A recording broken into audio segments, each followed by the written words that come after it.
perihal kedekatannya dengan Ica. Oh, Marisa Ica mana ya? Ini kan tadi dia ada Mungkin tuh.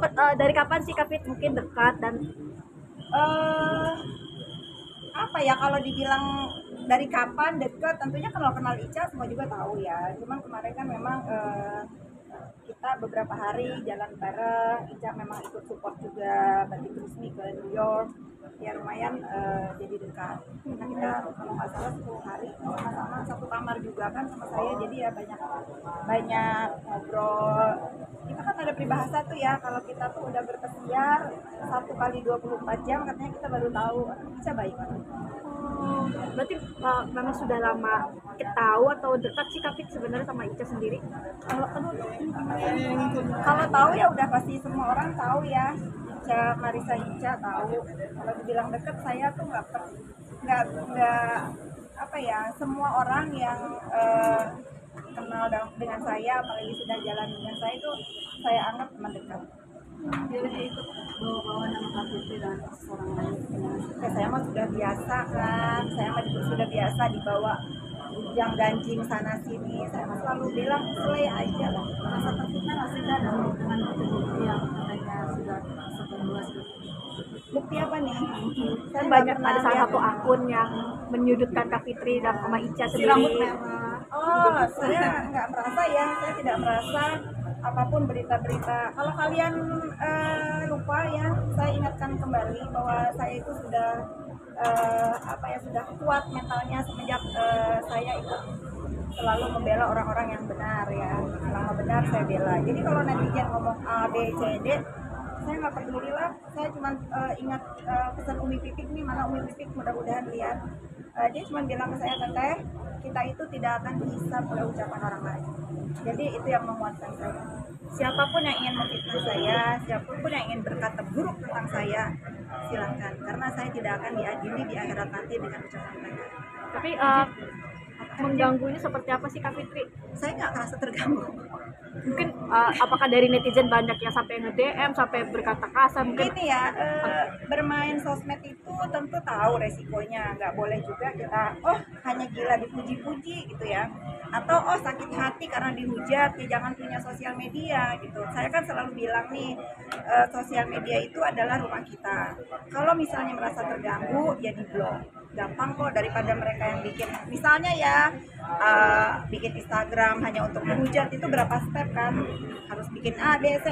Kalau kita kan baca nggak suka, ya udah blok aja gitu, nggak usah di ini, nggak usah dipikirin yang begitu-begitu. Semua semua keputusan dalam hidup ini ada risikonya. Dengan salah satu akun yang terus memojokkan Kak Fitri segala Saya macam, nggak merasa di pojokan sih. apakah mungkin akan next akan menempuh jalur kan? Apalagi kan mungkin Kalau sudah menjelekkan nama ya kalau- Kak Fitri. Kalau kalian kata-kata garis bawahi ya, saya ingat sekali kata-kata tidak meladeni sampah itu keluarnya dari mulut saya pertama kali. Kalau kalian ini ingat, mana sih, benar nggak? Itu keluar dari saya saat saya mendampingi seseorang di Jakarta Selatan. Saya tidak akan merespon dan meladeni, mohon maaf ya, sampah-sampah yang berusaha mengganggu ketentraman hidup saya. Jadi kalau tetap sampai sekarang ada, ya udah, kan tadi saya bilang namanya ada sampah ya sampah aja, nggak usah ditanggapi. Saya nggak mau nangkep. Kak Fitri, izin mohon maaf sebelumnya. Ini kan ada salah satu mungkin isi chatan mohon maaf dengan sambutan dengan Loli, ternyata kamu memberi support mendukung Loli untuk perbaikan dengan. Nah ini saya sebetulnya saya dari pertama nih, kalau kalian ingat ini nih terutama ya, kalau ingin menanyakan tentang anak, saya tidak mau jawab. Saya sekali lagi garis besarkan di sini, jangan berkomentar atau ikut campur urusan ibu dan anak. Tetapi saya akan menjawab sekali berkaitan dengan apa tuh chatting yang beredar ya. Nah, Sampai ini beredar. kan ini sudah jadi bola liar ya. Saya manusia biasa juga. Saya kalau difitnah mengenai perkelahian A, B, C, saya tidak peduli. Tapi ini menyangkut masa depan anak. Dan saya tahu bahwa saya tidak seperti itu. Makanya biasanya saya kalau ada teman dekat, sis bener nggak sih ini berita, masa sih, saya bilang gitu. Ya saya nggak mau jawab, ya saya tinggal screenshot aja saya kasih, memang itu saya sebarkan. ke orang-orang yang penting untuk tahu mana berita yang sebenarnya. Bukan untuk netizen ya, saya tidak perlu pengakuan netizen. Tetapi itu akan saya berikan ke orang-orang, misalnya ke sahabat saya, ke keluarga saya. Saya manusia biasa juga. Saya juga nggak mau dibilang di pikiran orang itu saya memperburuk keadaan ibu dan anak. Kalian catat semua, bagaimanapun hubungan saya dengan Nikita, saya tidak pernah punya masalah dengan Nikita. Tetapi Loli itu udah saya anggap anak saya. Dia memang bersalah, tetapi dia tetap anak kecil. Dia tetap anak kecil yang masa depannya panjang. Bayangkan kalian kalau seusia dia, dihujat seluruh Indonesia, untung itu anak kuat mentalnya, seperti ibunya. Jadi kalian suka, tidak suka, saya tidak pernah take side, saya tidak pernah membela Loli, saya tidak pernah membela Niki. Tetapi saya melihat bahwa bagaimanapun Loli itu pernah dekat dengan saya. Tolong nih kalian yang manusia-manusia dewasa, dijagalah mulutnya. Ini akan terjadi, amit-amit cebang bayi ya, kalau ini terjadi di hidup kalian, itu bagaimana? Kalian suka nggak suka, saya tidak membela ya, saya tidak membela salah satu pihak. Saya menghimbau sebagai orang yang pernah dekat dengan keduanya, tolong masalah ibu dan anak ini janganlah ikut-ikutan membuli. Karena kalau kalian membela ibunya, anaknya akan dihujat. Membela anaknya, ibunya akan dihujat. End of the day mereka itu ibu dan anak.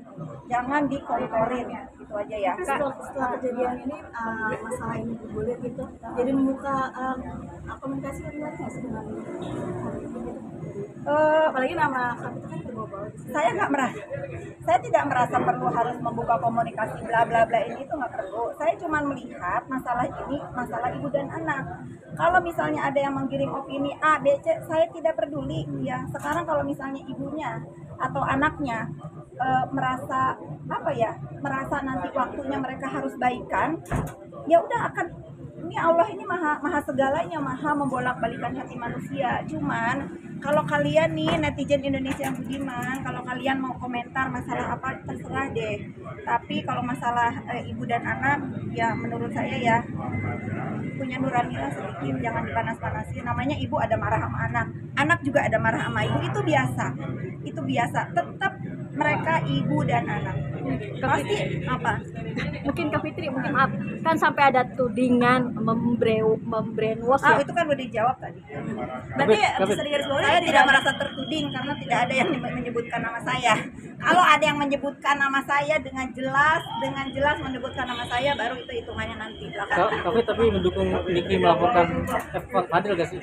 Saya nggak mau ikut campur, biarkan ini kan udah menjadi masalah hukum.